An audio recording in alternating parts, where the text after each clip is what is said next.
रहमतुल्लाहि व बरकातुहू।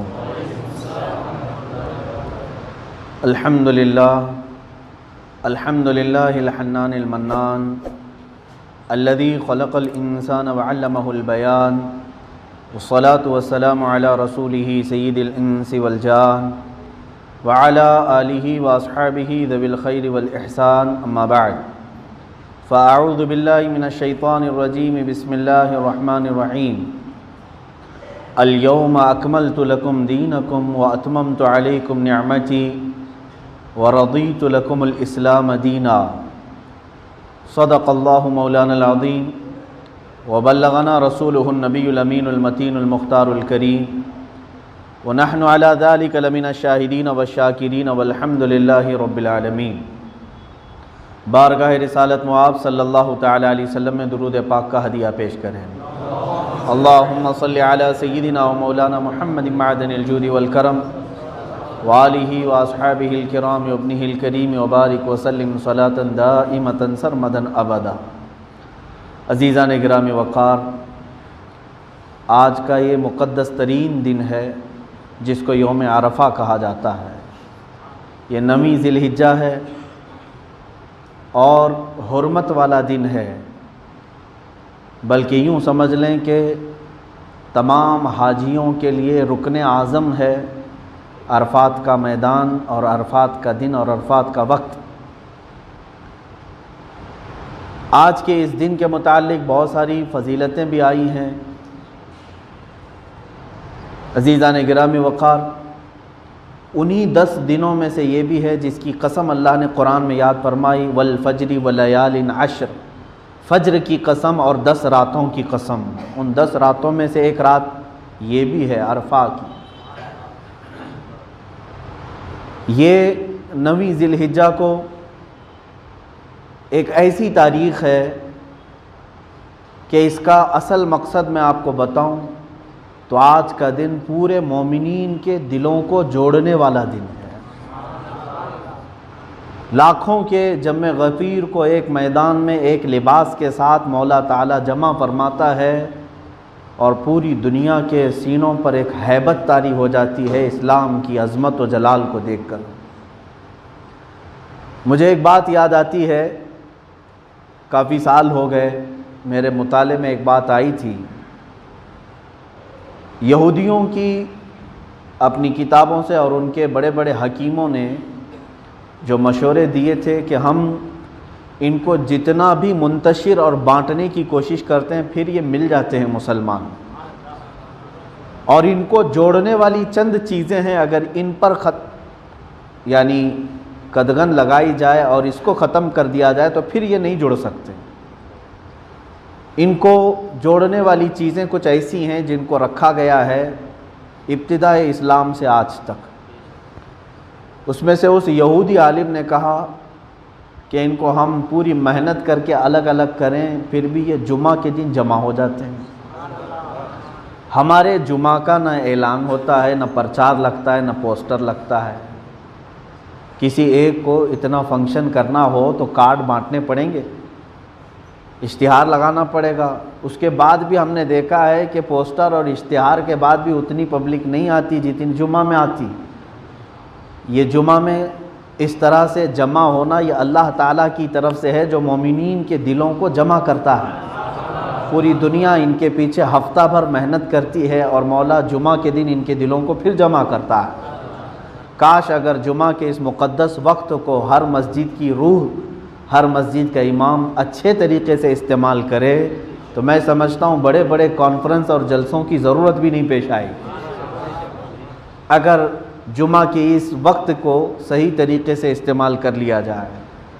दूसरी चीज़, उस यहूदी ने कहा इनको 1000 हम डिवाइड करें बहुत सारी बातों में, रंग में, नस्ल में, नसब में, माल में, छोटे बड़े में, लेकिन इनको एक चीज़ ऐसी है जो पूरी दुनिया को जोड़ती है और वो है कुरान अज़ीम की अरबी ज़ुबान। या अमेरिका में हो तो भी नमाज अरबी में पढ़ रहा है, हिंदुस्तान में हो तो भी नमाज अरबी में पढ़ रहा है, जहाँ कहीं भी हो, अफ्रीका के सहराओं में हो या जंगलों में हो, वहाँ के रहने वालों की ज़ुबान तुम्हें अगरचे समझ में ना आती हो, लेकिन जब कुरान उठाएगा उसकी ज़ुबान भी वही होगी, मेरी ज़ुबान भी वही होगी जो रसूल पाक की ज़ुबान थी। इस ज़ुबान से अल्लाह ताला ने पूरी दुनिया के मोमिनीन को जोड़ कर रखा है। और इसी वजह से मैं देख रहा हूँ कि अरबी के ख़ात्मे के लिए इन्होंने पूरी एड़ी चोटी का ज़ोर लगाया है। यह और बात है कि आज कसीर मुसलमान अरबी ज़ुबान से नावाकिफ़ हैं, लेकिन इतनी हद तक तो है कि वह नमाज और सूरह फातिहा तो पढ़ ही लेते हैं। अब इसको भी ख़त्म करने की कोशिश की जा रही है। तो कुछ नाम के मुसलमान ऐसे रह गए हैं जिनको कुरान की एक सूरह भी नहीं आती। इसीलिए मेरे आका सल्लल्लाहु ताला अलैहि वसल्लम ने फरमाया, जिस घर में कुरान की तिलावत नहीं है तो वो घर में मुर्दे रहते हैं, जिंदों का घर ही नहीं है वो, जिस घर में कुरान की तिलावत नहीं होती। तो यह अरबी ज़ुबान से दूर करने के लिए पूरी दुनिया इसीलिए लगी कि मुंतशिर करके रखें, इनको जोड़ के एक दूसरे को जोड़ा ना जाए।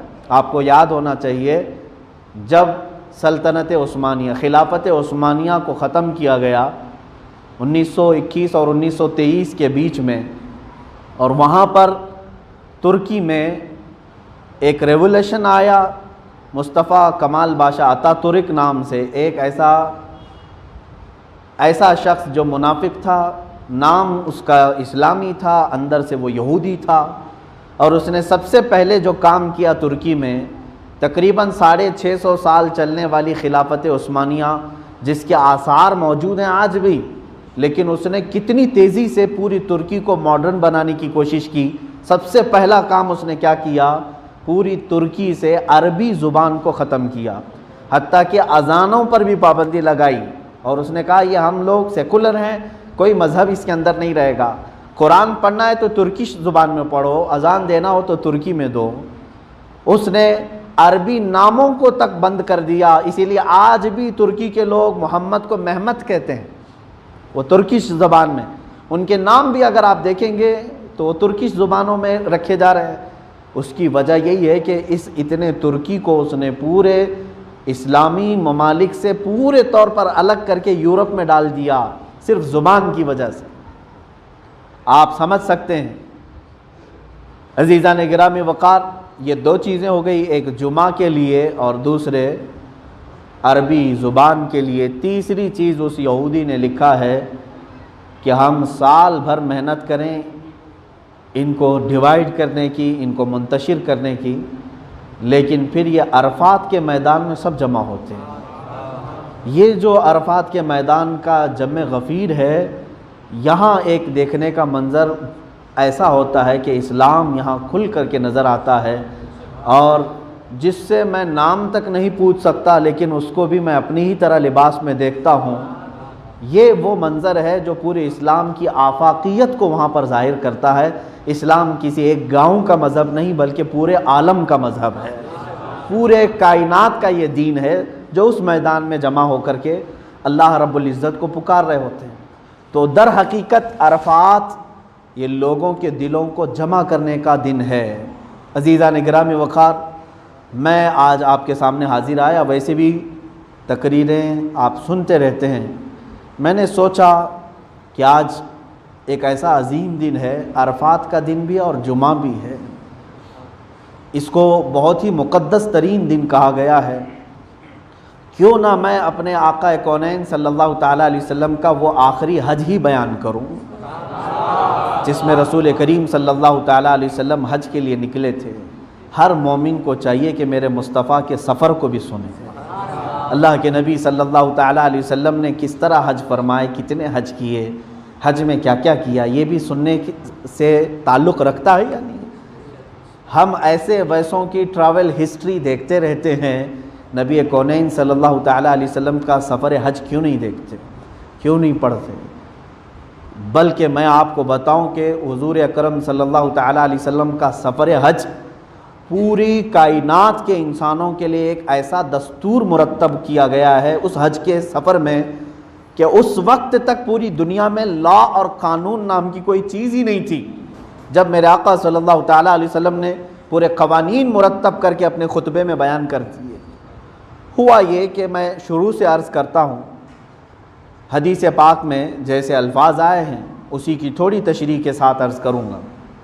मफ़हूम हदीस, हज़रत इमाम बाकर रज़ियल्लाहु ताला अन्हु, जो सैयदना इमाम हुसैन रज़ियल्लाहु ताला अन्हु के पोते हैं, इमाम ज़ैनुल आबिदीन रज़ियल्लाहु ताला अन्हु के बेटे हैं, आपने एक मुअम्मर सहाबी, काफ़ी उम्र दराज सहाबी थे हज़रत जाबिर रज़ियल्लाहु ताला अन्हु, उनके पास जा कर के पूछते हैं अल्लाह के रसूल सल्लल्लाहु ताला अलैहि वसल्लम का हज कैसा हुआ, आप ज़रा बताएं। हज़रत जाबिर रज़ियल्लाहु ताला अन्हु ने बयान करना शुरू किया। वो सहाबी रसूल थे जो उस सफ़र में शरीक थे। फरमाते हैं रसूल करीम सल्लल्लाहु ताला अलैहि वसल्लम जब मक्का से हिजरत फरमा कर मदीने तशरीफ़ ले गए, ये कुल 10.5 साल का अरसा होता है। जब आपकी उम्र मुबारक 53 साल की हो चुकी थी, आपने हिजरत फरमाई और 63 साल की उम्र पाक में आपका विसाल पाक हुआ।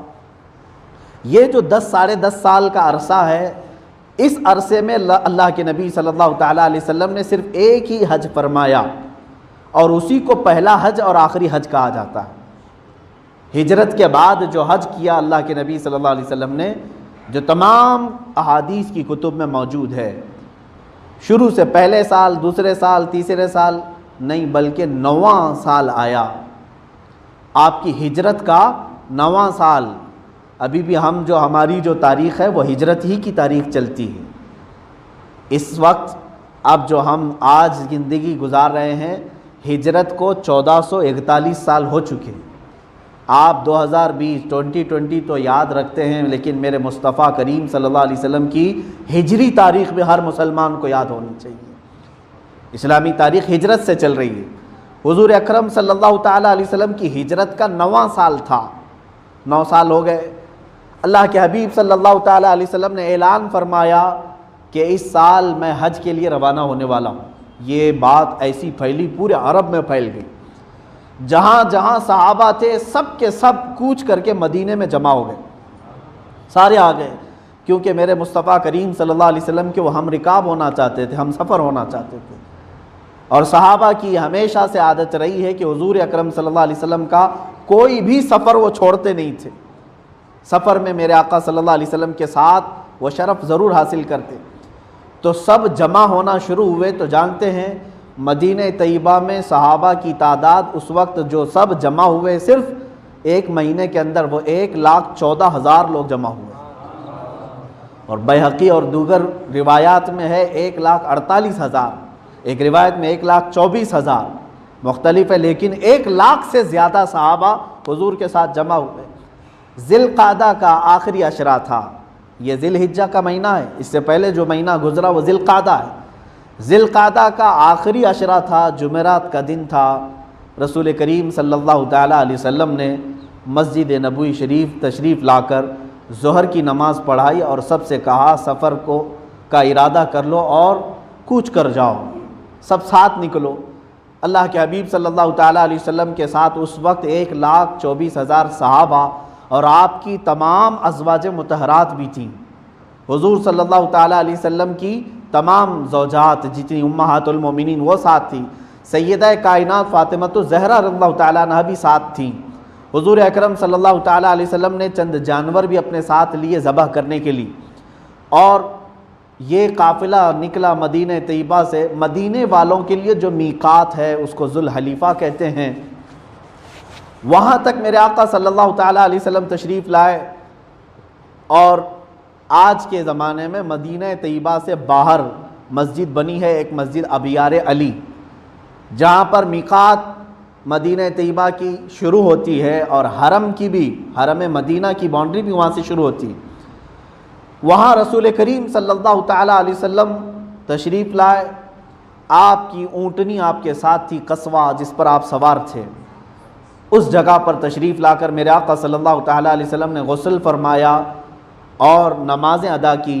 मकाम बैदा एक ऊंची पहाड़ी है, वहाँ पर तशरीफ़ लाए और सारे सहाबा को कहा कि बुलंद आवाज़ से कहो लब्बैक अल्लाहुम्मा लब्बैक, लब्बैक ला शरीक लक लब्बैक, इन्नल हम्द वन निअमत लक वल मुल्क ला शरीक लक। अल्लाह के हबीब सल्लल्लाहु अलैहि वसल्लम ने फरमाया, जितनी बुलंद आवाज़ से तुम पुकारोगे, जो जो तुम्हारे आसपास दरख्त, पत्थर, पहाड़ मौजूद हैं, क़यामत के दिन ये तुम्हारे लब्बैक की गवाही दिया करेंगे। सहाबा इकराम रिज़वानुल्लाहि ताला अलैहिम अजमाइन ने भी लब्बैक पुकारा। हज़रत जाबिर फरमाते हैं मैंने देखा पहाड़ी के ऊपर से, तो मैंने देखा कि जहाँ तक मेरी नज़र जा रही है सब सहाबा इकराम के सरों का समंदर नज़र आ रहा है। सब एहराम में मलबूस हो चुके थे। अल्लाह के नबी सल्लल्लाहु ताला अलैहि वसल्लम को एहराम किसने पहनाया? उम्मुल मोमिनीन सैयदा आयशा सिद्दीक़ा रज़ियल्लाहु ताला अन्हा। हज़रत आयशा फरमाती हैं कि मैंने अत्र हुज़ूर अकरम सल्लल्लाहु अलैहि वसल्लम के जिस्म मुबारक पर मल दिया और उसके बाद एहराम के 2 कपड़े मेरे आका सल्लल्लाहु अलैहि वसल्लम ने बग़ैर सिले हुए सफ़ेद रंग के और बग़ैर किसी रंगे हुए, और हुज़ूर अकरम सल्लल्लाहु अलैहि वसल्लम ने एक तहबंद पहनी और एक ऊपर से चादर जिसको होता है, चादर जिसको कहते हैं, ये डाल ली और तलबिया पढ़ते हुए ये काफ़िला निकल पड़ा। वो क्या समा होगा जब मुस्तफ़ा करीम सल्लल्लाहु ताला अलैहि वसल्लम अपनी कस्बा पर मौजूद हैं और उसमें से हज़ारों पैदल भी थे, हज़ारों सवार भी थे और सब उस काफ़िले में चल रहे थे। हज़रत जाबिर फरमाते हैं चाहे हम काफ़िले से जितनी भी दूर जाते, नज़र उस काफ़िले पर पड़ते तो पहली नज़र मेरे आका पर ही होती थी। अल्लाह के नबी सल्लल्लाहु अलैहि वसल्लम पूरे काफ़िले में इस तरह नज़र आ रहे थे कि किसी सहाबी को हुजूर को ढूंढने की ज़रूरत नहीं पेश आती थी। वो जिस तरफ से भी अपनी निगाहें उठाता था ऐसे ही लगता जैसे रात के वक्त हम चल रहे हों तो चाँद को ढूंढने की ज़रूरत नहीं पेश आती। जहाँ आप खड़े हैं आसमान पर नज़र उठाई तो चाँद सामने नज़र आया। सहाबी कहते हैं हमने जहाँ पर से भी नज़र उठाई हमें ऐसा लगता था यह आफ्ताब रिसालत महताब नबूवत हमारे सामने मौजूद है। और उस चाँद की किरणों के साए में ये सहाबा चलते रहे। ये सफ़र हुज़ूर अकरम सल्लल्लाहु ताला अलैहि वसल्लम का मदीना तैयबा से मक्का मुकर्रमा तक का ये तकरीबन 9 दिन का सफ़र बताया गया है और ज़िलहिज्जा का महीना शुरू हो चुका था। शुरू के अय्याम में मेरे आका सल्लल्लाहु ताला अलैहि वसल्लम मक्का मुकर्रमा में दाखिल हुए। मकाम ज़ी तवा वहाँ पर एक जगह है, वहाँ पर आपने अपने काफ़िले को उतारा और फिर वहाँ पर गुस्ल फरमाया। अल्लाह के नबी सल्लल्लाहु ताला अलैहि वसल्लम ने गुस्ल फरमाया और सारे सहाबा से कहा कि यहाँ पर गुस्ल कर लो, यह अम्बिया इकराम अलैहिमुस्सलाम के गुस्ल की जगह है। अब वो सहाबा कैसे तालीम ले रहे थे हर एक अमल की। हुज़ूर अकरम सल्लल्लाहु ताला अलैहि वसल्लम ने गुस्ल फरमा कर फिर बाबुस्सलाम, इन नजदियों ने उस दरवाज़े को अभी पूरा का पूरा अंडरग्राउंड कर रखा है, बाकी अपने बाप दादाओं के नाम पे बड़े बड़े गेट बनाए हैं। जो गए हैं वो जानते हैं, बाबुल मलिक फ़हद, बाबुल मलिक अब्दुल अज़ीज़, बाब मलिक अब्दुल्ला, ये सब बादशाहों के नाम पर आसमान छूते हुए इमारतें यानी बड़े बड़े मीनारे बनाकर गेट लगाए हैं। और जिस दरवाज़े से मेरे मुस्तफ़ा दाखिल होते थे उसको अंडरग्राउंड करके रखा हुआ है। वो बाबुस्सलाम है जिसमें से मेरे आका सल्लल्लाहु अलैहि वसल्लम का मस्जिद हरम में दाखिला होता था और उसी के बगल में बाबुल नबी भी है। वो इतना है जैसे हमारी मस्जिद का दरवाज़ा समझ लें, इतने बड़े हरम के अंदर एक छोटा सा दरवाज़ा। ये क्या है? मोहब्बत नबी हो सकती है? होना तो ये चाहिए था कि वहाँ जाने के बाद हर मुसलमान को अपने नबी के निशानात नज़र आए, ना कि इन बादशाहों के जो चोर और डकैत थे और किसी तरह से जुल्म और जबर के साथ ये तख्त को हासिल किए हुए हैं, इनके निशानात क्या माने रखते हैं। इंतज़ार करो, ये भी सब नाम ख़त्म हो जाएंगे, फिर इंशाअल्लाह कोई दूसरे नाम अल्लाह ताला वहाँ बताएगा। अज़ीज़ान गिरामी, हुज़ूर अकरम सल्लल्लाहु ताला अलैहि वसल्लम जैसी मकाम ज़ी तवा से गुस्ल फरमाकर मक्का मुकर्रमा के मोहल्ले में दाखिल हुए, जब आपके ख़ानदान बनु हाशिम को ख़बर हुई मेरे आका सल्लल्लाहु अलैहि वसल्लम तशरीफ़ लाए हैं, तो पूरे मक्का के जो आपके बनु हाशिम के ख़ानदान थे, हाशमी, सारे बच्चे जवान सब दौड़े दौड़े मेरे आका की इस्तकबाल के लिए आए। और हुज़ूर अकरम सल्लल्लाहु अलैहि वसल्लम ने निहायत ही वालेहाना मोहब्बत से कुछ बच्चों को अपने ऊँट के सामने बिठाया, कुछ को पीछे बिठाया, कुछ हुज़ूर सल्लल्लाहु अलैहि वसल्लम की ऊँटनी पर लदे हुए सामान से लटकते हुए जा रहे थे। यहाँ तक कि उस दरवाज़े पर मेरे आका सल्लल्लाहु ताला अलैहि वसल्लम आकर उतर गए, जिसको बाबुस्सलाम कहा गया है। यहाँ अल्लाह के हबीब सल्लल्लाहु ताला अलैहि वसल्लम तशरीफ़ लाए और उसके बाद आपका दाखिला जो हुआ, सहाबा सब इस वाक़े के गवाह हैं। ये मैं जो बयान कर रहा हूँ ये हज़रत जाबिर रज़ियल्लाहु ताला अन्हु की बयान की हुई हिकायत बयान कर रहा हूँ, वो सहाबी बयान कर रहे हैं हज़रत इमाम बाकर को। कहते हैं रसूल करीम सल्लल्लाहु ताला अलैहि वसल्लम दरवाज़े पर खड़े हो गए और उसके बाद जैसे ही आपने अंदर कदम रखा ये पढ़ा, अल्लाहुम्मा अंतस्सलाम व मिनकस्सलाम व इलैका यरजिउस्सलाम हय्यिना रब्बना बिस्सलाम, जो आज हम हर फ़र्ज़ नमाज के बाद पढ़ते हैं। हुज़ूर अकरम सल्लल्लाहु अलैहि वसल्लम हरम पाक में दाखिले के वक्त ये दुआ पढ़कर अंदर दाखिल हुए। जैसे ही आप खाने काबा के पास आए, अल्लाहु अकबर। सहाबा कहते हैं सबके जिस्म वहीं के वहीं साकित हो गए कि काफ़ी ज़माने के बाद हरम काबा में कुछ सहाबा को दाखिला मिला था।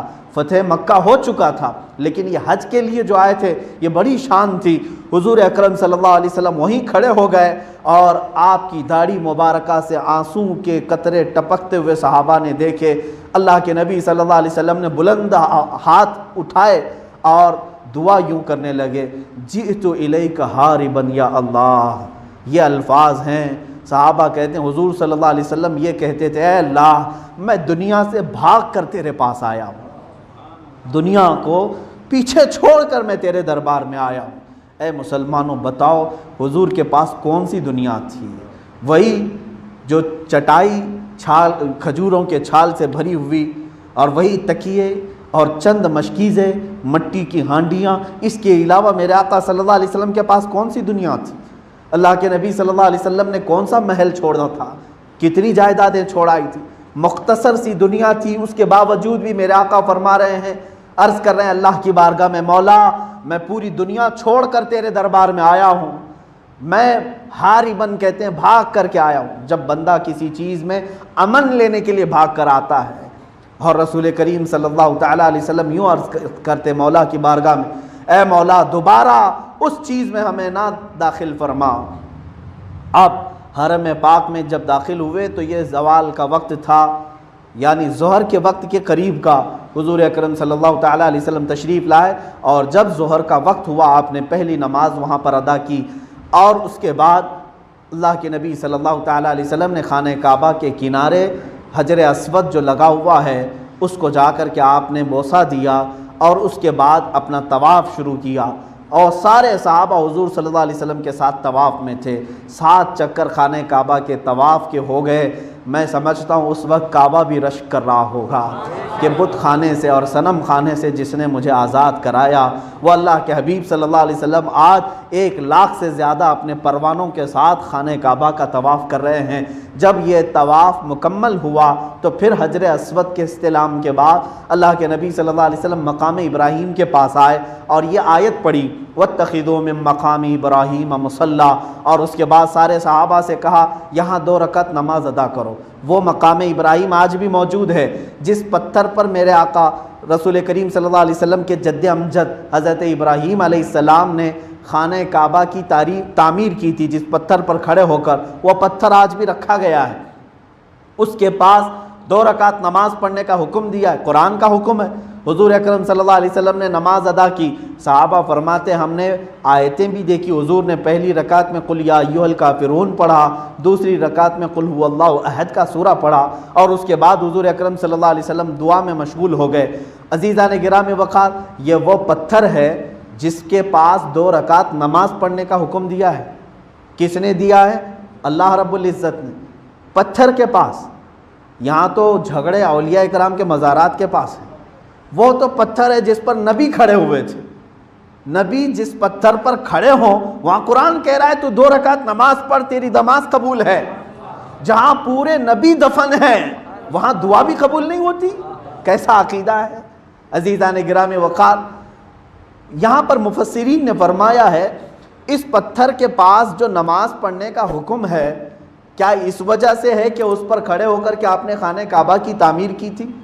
बाज़ मुफस्सिरीन ने कहा नहीं, एक वजह यह भी है कि उस पत्थर पर खड़े होकर इब्राहीम अलैहिस्सलाम ने दुआ मांगी थी, ऐ अल्लाह मेरी नस्ल में एक नबी पैदा फरमा, एक ऐसा नबी पैदा फरमा जो तेरी आयतों की तिलावत करे और लोगों के दिलों को साफ सुथरा करे। और हज़रत इब्राहीम अलैहिस्सलाम की दुआ कबूल हुई थी और आपकी नस्ल में जो नबी मक्का में आए वो मोहम्मद सल्लल्लाहु अलैहि वसल्लम थे। तो उस पत्थर पर खड़े होकर के नबी को मांगा गया था। इस वजह से मुफस्सिरीन फरमाते हैं वो जगह मुस्तजाब है। अज़ीज़ान गिरामी, रसूल करीम सल्लल्लाहु तआला अलैहि वसल्लम, मैं सफ़र को जल्द बयान करूँ, मुझे और कुछ अर्ज़ भी करना है। अल्लाह के हबीब सल्लल्लाहु तआला अलैहि वसल्लम ने नमाज अदा की। उसके बाद सहाबा फरमाते, हज़रत जाबिर फरमाते हैं हुज़ूर सल्लल्लाहु तआला अलैहि वसल्लम सफ़ा पहाड़ी की तरफ तशरीफ़ ले आए और पहाड़ी के बुलंद हिस्से तक आए, ऊपर तक, जहाँ से खाना काबा साफ़ हमें नज़र आ रहा था। हुज़ूर अकरम सल्लल्लाहु तआला अलैहि वसल्लम ने दोनों हाथ उठाए इतनी बुलंद कि हुजूर अकरम सल्लल्लाहु ताला अलैहि वसल्लम के सीने मुबारक या हाथों के नीचे की सफ़ेदी नज़र आने लगी। हुजूर अकरम सल्लल्लाहु अलैहि वसल्लम ने वहाँ पर तकबीर पढ़ी और ला इलाहा इल्लल्लाह वहदहु ला शरीक लह लहुल मुल्कु व लहुल हम्दु युहयी व युमीत बियदिहिल खैर व हुवा अला कुल्लि शैइन क़दीर। उसके बाद हुजूर अकरम सल्लल्लाहु अलैहि वसल्लम ने पढ़ा अंजज़ा अब्दा नसर अब्दा व हज़मल अहज़ाब वहदा। अल्लाह ताला ने अपने वादा मुकम्मल कर दिया, अपने बंदे की मुकम्मल अल्लाह ताला ने मदद की और तन्हा रब्बे जुल जलाल ने पूरे काफिरों को शिकस्त दिया। ये दुआ पढ़ कर के हुजूर सल्लल्लाहु अलैहि वसल्लम ने सफ़ा मरवा की सही शुरू की। हुजूर सल्लल्लाहु अलैहि वसल्लम सफ़ा से चलते थे और मरवा की तरफ बीच में थोड़ा सा हिस्सा था, हुजूर अकरम सल्लल्लाहु अलैहि वसल्लम और तेज़ी से जाते। सारे सहाबा ने ये हर अमल को नोट किया है। फिर ये सफ़ा मरवा, मरवा से सफ़ा, ये 7 चक्कर मुकम्मल हुए। मरवा में पहुँचने के बाद हुजूर अकरम सल्लल्लाहु ताला अलैहि वसल्लम ने फरमाया हमारा उम्रा मुकम्मल हो चुका है। ये क्या था? उम्रा था। अब यहाँ पर हुजूर अकरम सल्लल्लाहु अलैहि वसल्लम ने एक तालीम इरशाद फरमाई कि अगर मैं अपने साथ जानवर नहीं ले आता मदीने से तो मैं अपना एहराम खोल देता और अपने बाल हलक कर लेता, लेकिन मैं जानवर मदीने से साथ लेकर के आया हूँ तो मैं उम्रा भी करूँगा और हज भी इसी एहराम में करूँगा। इसको कहते हैं हज क़िरान। ये रसूल करीम सल्लल्लाहु अलैहि वसल्लम ने जो फरमाया, एक ही एहराम में उम्रा भी और हज भी। लेकिन दूसरे सहाबा उस वक्त पूछने लगे हम तो जानवर नहीं ले आए। हुजूर सल्लल्लाहु अलैहि वसल्लम ने फरमाया तुम्हारे लिए इजाज़त है कि तुम्हारा उम्रा मुकम्मल हो चुका है, तुम अपने एहराम उतार दो और अपने बाल मुंडा लो, तुम्हारा उम्रा हो गया। फिर जब हज के दिन आ जाएंगे तब फिर दोबारा हज का एहराम अलग से पहन लेना, हज का एहराम अलग से पहन लेना। उसको कहते हैं हज तमत्तो।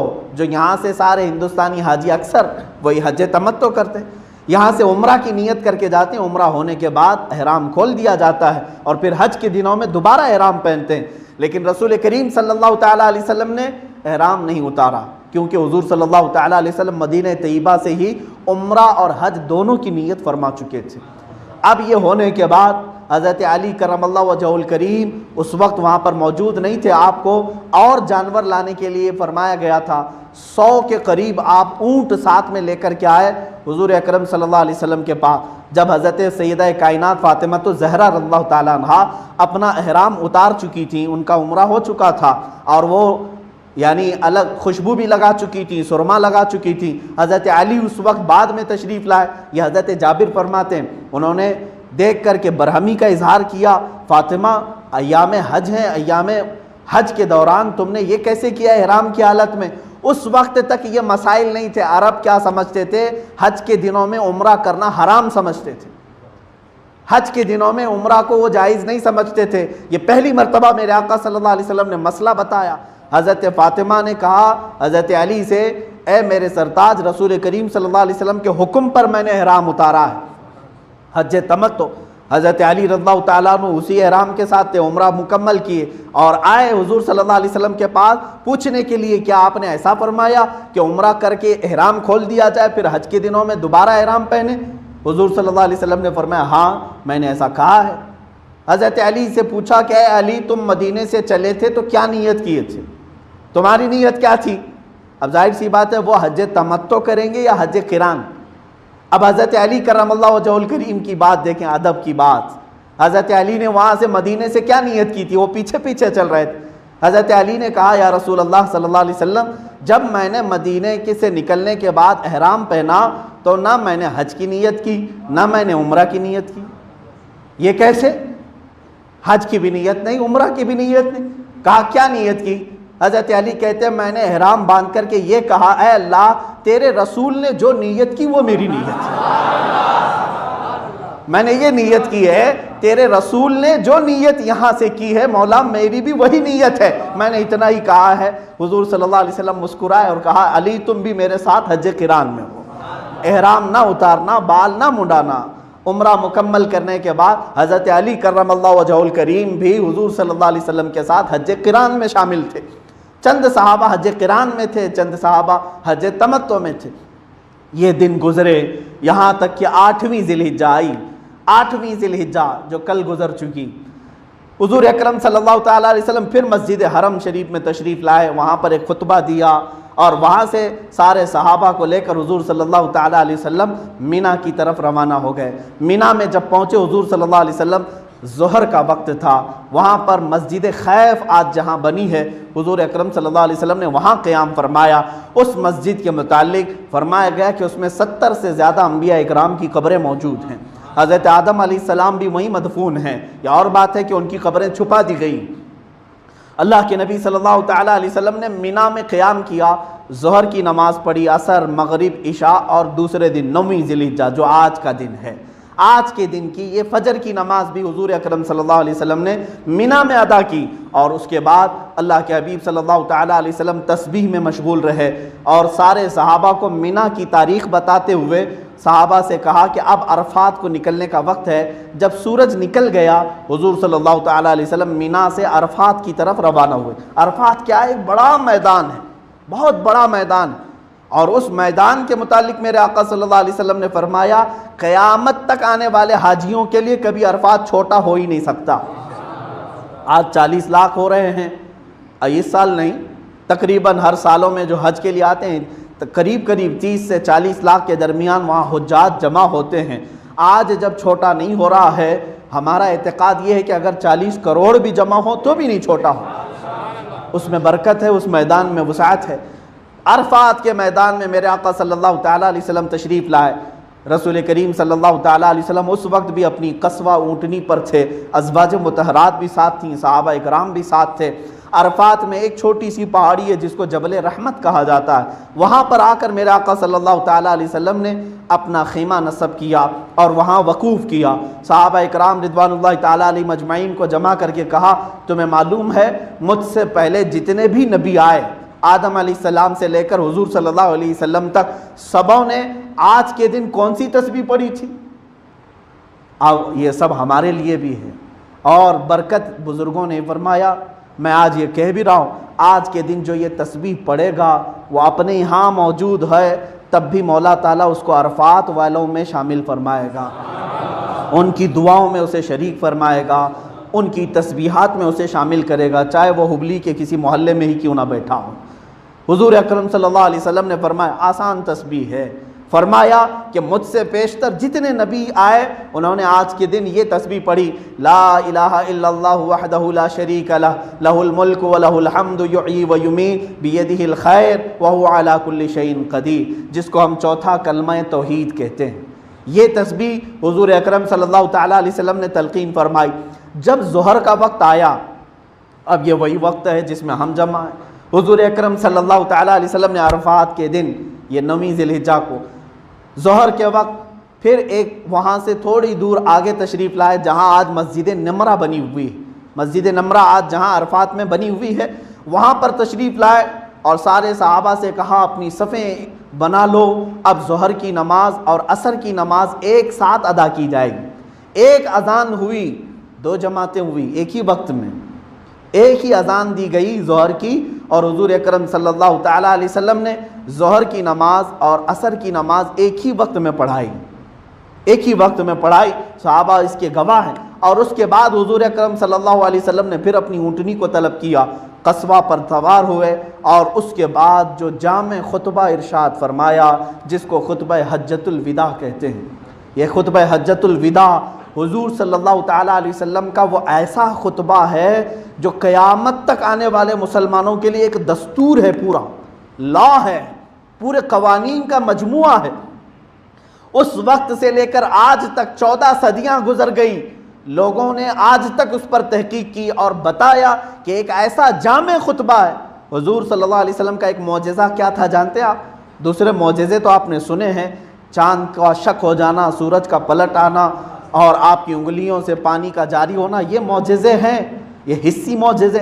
एक मौजज़ा अल्लाह ताला ने आपको ज़ुबानी तौर पर यह अता फरमाया था।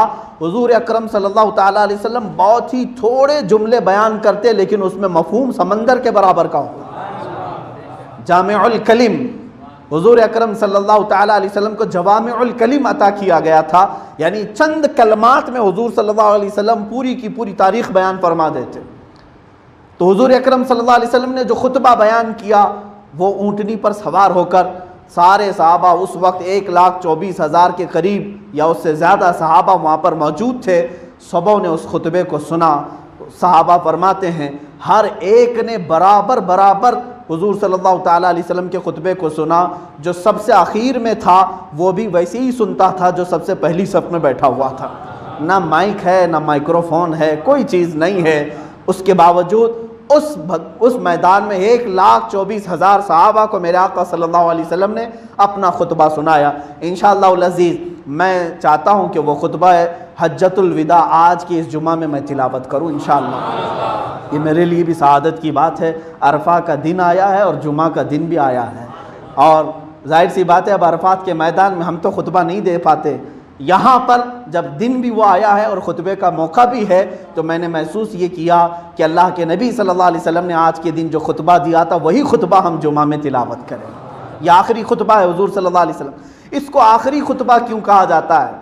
इसलिए कि इसी खुतबे में मेरे आका सल्लल्लाहु अलैहि वसल्लम ने फरमा दिया था, लअल्ली ला अलकाकुम बाद आमि हाज़ा औ कमा क़ाल नबी सल्लल्लाहु अलैहि वसल्लम। हुजूर सल्लल्लाहु अलैहि वसल्लम ने फरमाया था शायद हो सकता है कि इसके बाद फिर मैं दोबारा तुमसे इस जगह पर नहीं मिलूँगा। उसी खुतबे के शुरू में ही मेरे आका सल्लल्लाहु अलैहि वसल्लम ने बयान फरमा दिया था कि हो सकता है इस साल के बाद मैं फिर तुमसे दोबारा नहीं मिलूँगा। और इसी खुतबे के दौरान वो आयत नाजिल हुई कुरान की, जिसको कुरान की सबसे आखिरी आयत कहा जाता है। अब जो कुरान आप पढ़ रहे हैं सूरह फातिहा से शुरू है ना, अल्हम्दुलिल्लाह से, और ख़त्म कहाँ होता है? वन्नास पे। सूरह कुल औज़ु बिरब्बिन्नास पढ़ते हैं, उसके बाद वन्नास पे ख़त्म होता है। लेकिन जो नुज़ूल की तरतीब है वो अलग है। नाजिल होने की जो तरतीब है, सबसे पहले इक़रा बिस्मि रब्बिकल्लज़ी खलक़ नाजिल हुई, 5 आयतें। उसके बाद सूरह मुदस्सिर नाजिल हुई है। तरतीब के एतबार से नुज़ूल तरतीब अलग है। उस दिन जो सबसे आखिरी आयत नाजिल हुई वो थी अल यौमा अकमलतु लकुम दीनकुम, जिसको मैंने अभी तकरीर से पहले तिलावत किया है। अल यौमा अकमलतु लकुम दीनकुम व अतममतु अलैकुम निअमती व रज़ीतु लकुमुल इस्लाम दीना। ये आयत उसी वक्त नाजिल हुई, हुजूर सल्लल्लाहु अलैहि वसल्लम ने तिलावत करके लोगों को सुनाया। हुजूर सल्लल्लाहु अलैहि वसल्लम ने फरमाया, अल्लाह फरमा रहा है आज के दिन मैंने तुम्हारा दीन मुकम्मल कर दिया, दीन मुकम्मल हो गया और मैंने अपनी नेमतें पूरी दे दी और मैं तुम्हें इस्लाम देकर राज़ी हो गया। ये अल्लाह ताला ने फरमाया। सूरह माइदा की यह आयत है, 6ठे पारे में मौजूद है। सारे सहाबा खुश हो गए। जाहिर सी बात है अहकाम अब उतरने नहीं थे। अब क्या हलाल है क्या हराम है सब कुछ बयान हो चुका है, सब कुरान में आ गया, दीन कंप्लीट हो गया। यहूदी कहते हैं ऐसी कोई आयत अगर हमारे किताबों में आ जाती तो हम उसको ईद का दिन मना लेते हैं कि दीन कंप्लीट हो गया। इस्लाम को कंप्लीट कहा किसने? अल्लाह ने। सहाबा इकराम खुश भी थे उस दिन, सारे अरफात के मैदान में खुश थे कि आज हमारा दीन मुकम्मल हो गया। जाहिर सी बात है घर बना रहे हैं तो जिस वक्त घर पूरा मुकम्मल हो जाए तो खुशी का दिन है। जो चीज़ आपने शुरू की है वो जब कंप्लीट हो जाए तो खुशी होती है कि नहीं? सब खुशियों में थे सिवाय एक के, वो सिद्दीक़ अकबर थे। हज़रत अबू बकर सिद्दीक़ रज़ियल्लाहु ताला अन्हु मैदान के किनारे रो रहे थे और अकेले बैठे थे। सहाबा ने कहा अबू बकर आज खुशी का दिन है, दीन मुकम्मल हो चुका। सैयदना अबू बकर सिद्दीक़ रज़ियल्लाहु ताला अन्हु ने फरमाया यकीनन खुशी का दिन है, दीन मुकम्मल हो गया, लेकिन मुझे इसका दूसरा रुख ये नज़र आता है वह रसूल आए थे दीन मुकम्मल करने के लिए। जब दीन मुकम्मल हो गया तो शायद अब रसूल हमारे दरमियान नहीं रहेंगे। रसूल आए किसके लिए? दीन मुकम्मल करने के लिए। अब वो अपना काम कर चुके हैं तो शायद अब हमारे दरमियान नहीं रहेंगे। मुझे ये खौफ सता रहा है। वो सिद्दीक़ अकबर वो यारे गारे रसूल थे, रसूल करीम सल्लल्लाहु ताला अलैहि वसल्लम के हम सफ़र भी रहे, हज़र के साथी, हर जगह के साथी। उन्होंने हुज़ूर अकरम सल्लल्लाहु ताला अलैहि वसल्लम के इन आखिरी दिनों को महसूस किया। उसके बाद हुज़ूर अकरम सल्लल्लाहु ताला अलैहि वसल्लम ने जो खुतबा बयान फरमाया वो खुतबा मैं उर्दू तर्जुमा भी आपको बता दूँ। हुज़ूर सल्लल्लाहु ताला अलैहि वसल्लम ने उस खुतबे में क्या क्या बयान फरमाया, गौर से सुने, यह अदब की भी बात है। अल्लाह के हबीब सल्लल्लाहु ताला अलैहि वसल्लम ने जो आखिरी खुतबे में बयान फरमाया, इरशाद फरमाते हैं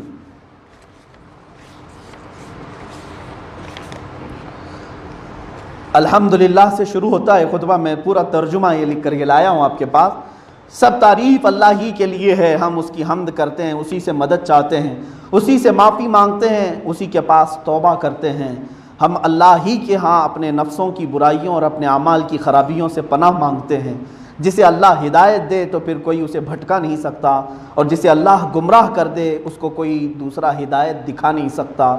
ये पूरा खुतबा मिन व अन रसूल करीम सल्लल्लाहु अलैहि वसल्लम के जुमले में बयान फरमा रहा हूँ। तसव्वुर में लाओ व अरफात का मैदान, मेरे आका ऊँटनी पर सवार होकर ये जुमले बयान फरमा रहे थे। अगर होश वाला जी शऊर मुसलमान हो तो हुजूर सल्लल्लाहु अलैहि वसल्लम के एक एक जुमले को ये सुनेगा।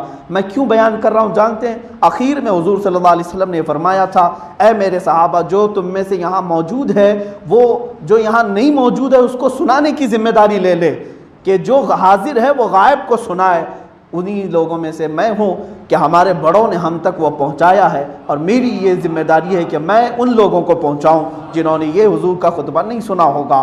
अल्लाह के नबी सल्लल्लाहु ताला अलैहि वसल्लम खुतबा बयान फरमा रहे हैं, इरशाद फरमाते हैं, मैं शहादत देता हूँ कि अल्लाह के सिवा कोई माबूद नहीं, वो एक है, उसका कोई शरीक नहीं, और मैं शहादत देता हूँ कि मोहम्मद सल्लल्लाहु अलैहि वसल्लम उसके बंदे और उसके रसूल हैं। अल्लाह के बंदो, मैं तुम्हें अल्लाह से डरने की ताकीद करता हूँ और उसकी इताअत पर ज़ोर देता हूँ, और मैं इसी से इब्तिदा करता हूँ जो भलाई है। ऐ लोगो, मेरी बात सुन लो, मुझे कुछ खबर, मैं ये नहीं जानता कि मैं तुमसे इस क़यामगाह में, यानी इस अरफात के मैदान में इस साल के बाद दोबारा फिर कभी मुलाकात कर सकूं। हाँ, जाहिलियत के तमाम दस्तूर आज मैंने अपने पाँव से रौंद दिए। किसी अरबी को अजमी पर फजीलत नहीं, और किसी अजमी को अरबी पर नहीं, किसी सुर्ख को सियाह पर नहीं, और किसी काले को गोरे पर फजीलत नहीं। हाँ, फजीलत है तो सिर्फ तकवा के ज़रिए से होगी। खुदा से डरने वाला इंसान मोमिन होता है और उसका नाफरमान बदबख्त होता है। तुम सब के सब आदम की औलाद हो और आदम को मिट्टी से बनाया गया है। ऐ लोगो, तुम्हारे खून, तुम्हारा माल, तुम्हारी इज्जतें एक दूसरे पर ऐसी हराम हैं जैसा कि आज के दिन की हुर्मत है, आज के महीने की हुर्मत है, और आज के इस महीने की हुर्मत है, और इस जगह की हुर्मत है। देखो, अनकरीब तुम्हें खुदा के सामने हाजिर होना है और वो तुमसे तुम्हारे आमाल के बारे में सवाल करेगा। खबरदार, मेरे बाद गुमराह न बन जाना कि एक दूसरे की गर्दनें काटते फिरो। जाहिलियत के कत्लों के तमाम झगड़े मैं ख़त्म करता हूँ। पहला खून जो बातिल किया जाता है वो रबिया बिन हारिस अब्दुल मुत्तलिब के बेटे का है, मैं उसको ख़त्म करता हूँ। अगर किसी के पास अमानत हो तो वो उसे उसके मालिक को अदा कर दे, और अगर सूद हो तो वो ख़त्म कर दे।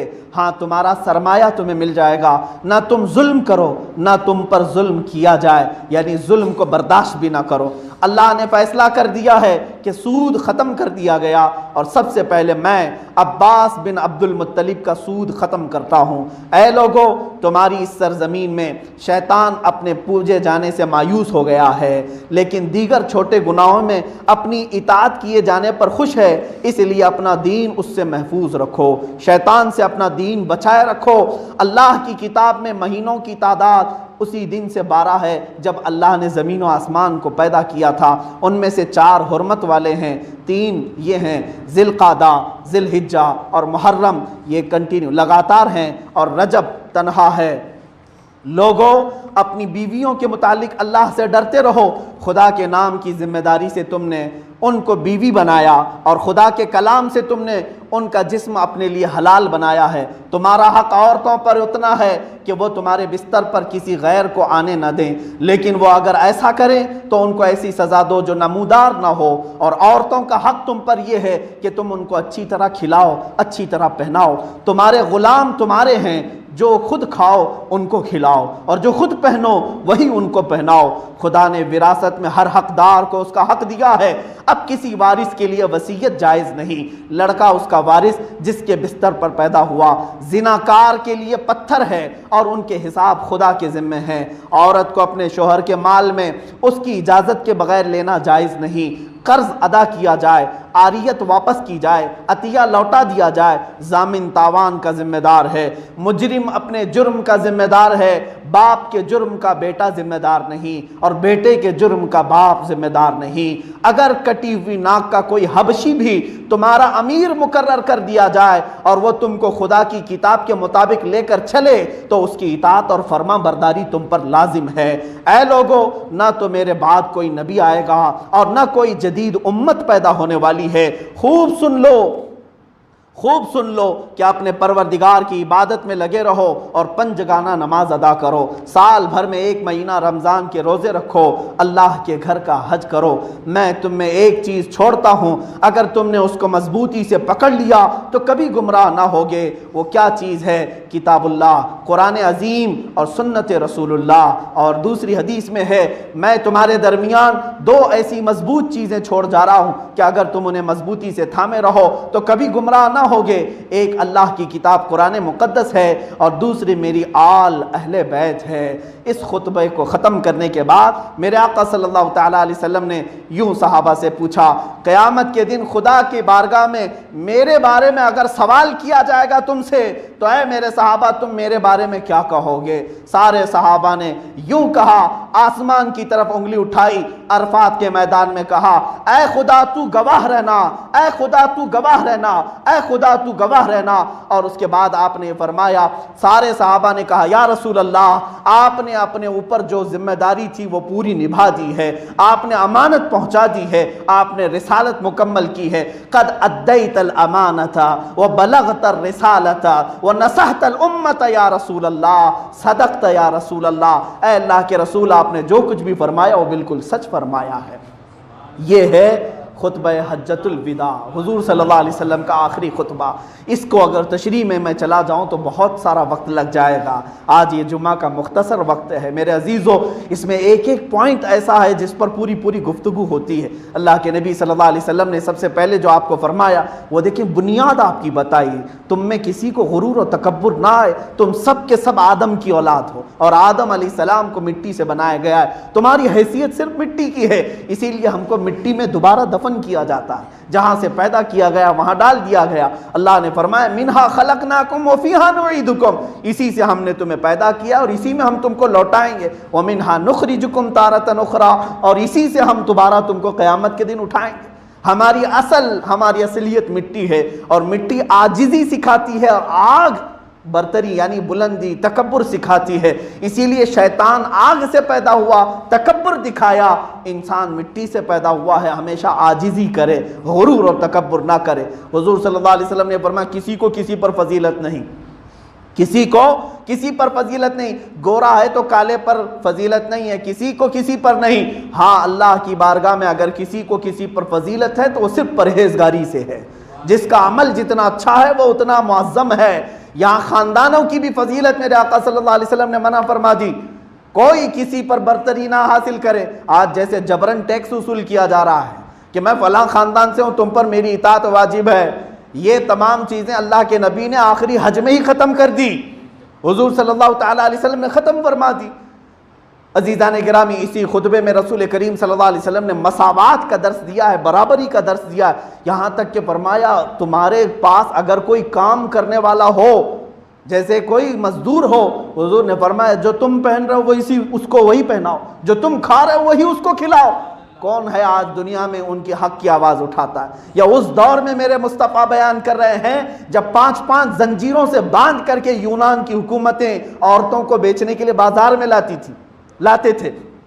उस वक्त बाजार में औरतों को गले में, दोनों हाथों में, दोनों पैरों में जंजीर बांध करके लाया जाता था। उस वक्त मेरे मुस्तफ़ा सल्लल्लाहु अलैहि वसल्लम औरतों के हुकूक बयान कर रहे हैं कि तुम अल्लाह से डरो औरतों के हुकूक के लिए, उनके साथ अच्छा सलूक करो, उनको एक लुकमा भी अगर तुमने खिलाया तो मौला सदक़े का सवाब अता करेगा। मारने से मना किया, जुल्म करने से मना किया। अजीज़ान गिरामी, तमाम तर ये गुरूर और तकब्बुर के मामलात को मेरे आका ने इसी खुतबे में ख़त्म फरमाया। और यहाँ तक फरमाया, सूद को मैंने अपने पाँव से रौंद दिया। और हदीस में है, सूद अब इसके बाद जो लेगा 1 दिरहम भी सूद को ही खाएगा। सूद जानते हैं जिसको आप बड्डी कहते हैं, मुसलमान से ज़्यादा माल लेता है, कर्ज देकर बढ़ा कर लेता है। मेरे आका सल्लल्लाहु अलैहि वसल्लम ने फरमाया गोया कि उसने खाने काबा के सामने अपनी माँ से जिना किया। मुसलमानों, ये हमारा है ही नहीं तरीका। अल्लाह ने हमें हलाल तरीके अता किए हैं। तिजारत करो, बै करो, सूद और ये इंटरेस्ट कहो या इसको फाइनेंस कहो या बड्डी कहो, अगर मुसलमान आपस में लेन देन में इस तरह बढ़ा करके तिजारत करते हैं तो हराम है, हराम है। हुजूर सल्लल्लाहु अलैहि वसल्लम ने मना फरमाया। और उसके बाद कास्ट किसी का कुछ नहीं, कास्टिज्म जो है ये इस्लाम ने उसी वक्त ख़त्म किया है। आज तक दुनिया जो अपने आप को सुपर पावर कह रही है, वहां पर भी काले गोरों की लड़ाई आज तक चल रही है। काले गोरे की लड़ाई तो हुजूर ने 1400 साल पहले ख़त्म की। आज अमेरिका में नहीं देख रहे आप, सारे काले एक तरफ हैं, गोरे एक तरफ हैं, फसादात भड़के हुए हैं। ये पूरी दुनिया को ह्यूमन राइट्स सिखाने के लिए चले हैं, जो अपनी ज़मीन पर काले गोरों का फ़र्क नहीं जानते। आज ये कोर्ट में जा रहे हैं, हाजी अली में औरतों को इजाज़त क्यों नहीं दी जा रही है, ये बहुत सारे मामलात होंगे। मैं इनसे कहता हूं, तुम दलित लोगों को पुजारी और पंडित बनने की इजाज़त क्यों नहीं देते? वो इंसान अलग है क्या? ये इंसान अलग है? इस्लाम ने मस्जिद के मुसल्ले को किसी के लिए ख़ास नहीं रखा। अगर किसी किसान का बेटा भी हाफिज कुरान हो तो हमारा इमाम है। हमारे यहाँ कास्टिज्म नहीं है, खान है, पठान है, सैयद है, शेख है, कोई भी हो, बस शर्त यह है कि सीने में अल्लाह का कलाम, रसूल पाक की शरीयत हो, वो हमारे मुसल्ले का इमाम बन सकता है। हमारे लिए यहाँ पर कोई कास्ट नहीं है। इसीलिए मेरे अजीजों, मैं ये आलमी पैगाम देता हूँ, आलमी पैगाम है। मेरे मुस्तफ़ा के खुतबे को फिर से पढ़ो, ए लोगों, फिर से पढ़ो। अल्लाह के नबी सल्लल्लाहु तआला अलैहि वसल्लम ने इस फ़र्क को हमेशा के लिए ख़त्म किया।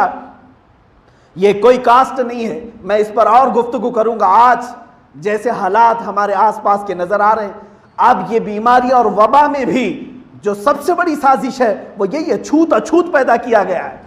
भाई भाई को छूने से डर रहा है, बाप बेटे के सामने जाने से डर रहा है। क्या ये छूत अछूत के मामलात नहीं है?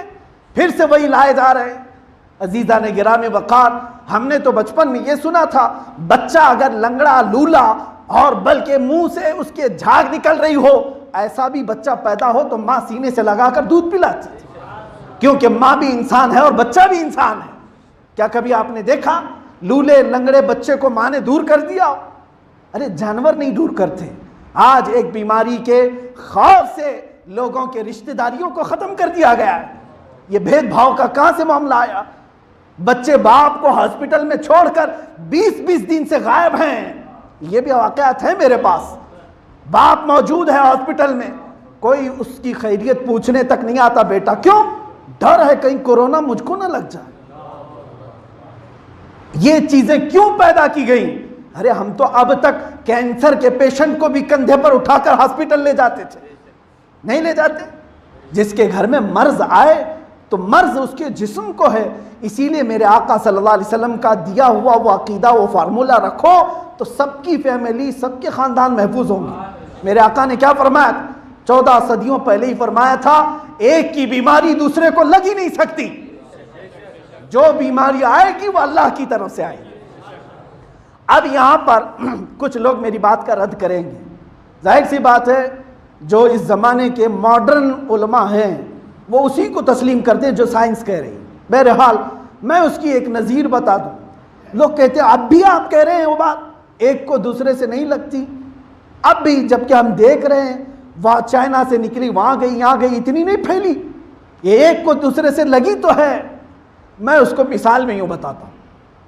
अभी मेरी भी आवाज़ बैठने लगी यही माइक की वजह से।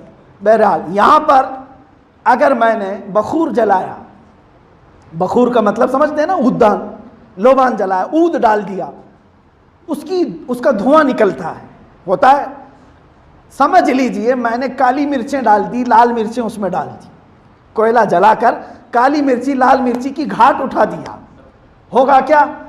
धुआं निकला। धुआं निकला तो मेरे सामने एक बंदा बैठा था, इसने खांसना शुरू कर दिया। क्यों?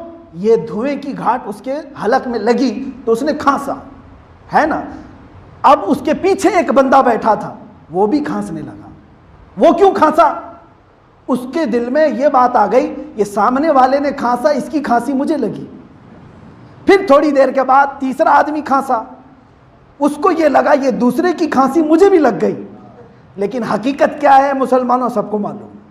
पहले, दूसरे, तीसरे, तीनों को खांसी किसकी वजह से लगी? उसी धुएं से लगी है जो यहां से चल रहा है। इसी धुएं से सबको लगेगी। ये धुआं जहां तक फैलता जाएगा वहां तक खांसी आती जाएगी। यही समझ लो, अल्लाह ताला जब चाहता है मर्ज भेजता है। किसी एक इलाके में भेजा, अब उस इलाके से वो जैसे जैसे वो धुआं फैलता जाएगा उन सबको लगती जाएगी वो बीमारी, लेकिन लगेगी अल्लाह ही की मर्जी से, किसी के खांसने से नहीं, किसी के छूने से नहीं। हाँ, साइंस कहती है इसके बैक्टीरिया, इसके जरासीम लगते, मैं मानता हूं, ठीक, जरासीम भी उस वक्त तक असर नहीं दिखाएंगे जब मौला नहीं चाहेगा। हमारा तो अकीदा ये है जरासीम असर नहीं करते। ये तो मैं एक छोटी सी बात कर रहा हूं। कल के दिन जो 10वीं आने वाली है, उस दिन तो इतना बड़ा वाकया हुआ कि तेज छुरी लेकर इब्राहिम अलैहिस्सलाम बेटे की गर्दन पर चला रहे हैं, फिर भी नहीं चली। वजह क्या है? उस छुरी को काटने की अल्लाह ने इजाजत नहीं दी। इस अकीदे के साथ जियो इंशाअल्लाह। वाकया पूरा मुकम्मल नहीं हुआ, मैं अपनी बात को ख़त्म करता हूँ। हुजूर सल्लल्लाहु तआला अलैहि वसल्लम रात को मुज़दलिफ़ा में तशरीफ़ ले गए। उसके बाद हुजूर अकरम सल्लल्लाहु तआला अलैहि वसल्लम ने सुबह तक क़याम किया और उसके बाद फिर जमरात में आए और अल्लाह के नबी सल्लल्लाहु अलैहि वसल्लम ने पहले शैतान को 7 कंकरियाँ मारी और ज़ोहर के वक्त तक वापस मक्का मुकर्रमा में आए, तवाफ़ ज़ियारत किया। अल्लाह के नबी सल्लल्लाहु अलैहि वसल्लम का ये हज मुकम्मल हुआ। वापस फिर 2 दिन हुजूर सल्लल्लाहु अलैहि वसल्लम ने मिना में क़याम किया और फिर वापस मुहर्रम के दिन आने के करीब थे, मदीना तैयबा में तशरीफ़ लाए। यही दिन थे जब मेरे आका सल्लल्लाहु अलैहि वसल्लम बीमार हुए, अलालत में आए और बिस्तर पर आप आराम फरमाए। महीना गुजर गया, सफ़र का महीना आ गया और उसके बाद फिर रबीउल अव्वल का महीना आया, कुछ इफाका हुआ, फिर आप अलील हुए। फिर 12 रबीउल अव्वल या 13 रबीउल अव्वल का दिन आया, हुजूर अकरम सल्लल्लाहु अलैहि वसल्लम इस दाने फ़ानी को कूच करके अपने रब्बे आला के पास चले गए। ये हुजूर अकरम सल्लल्लाहु अलैहि वसल्लम के हिजरत का आखिरी साल था। अल्लाह ताला इस खुतबे पर हम सबको अमल की तौफीक अता फरमाए। हुजूर अकरम सल्लल्लाहु ताला अलैहि वसल्लम के झंडे तले क़यामत के दिन हम सबको जमा फरमाए। मौला हुजूर की शफ़ाअत कुबरा सुगरा नसीब फरमाए। जन्नत में मेरे आका का पड़ोस हम सबको बनाए।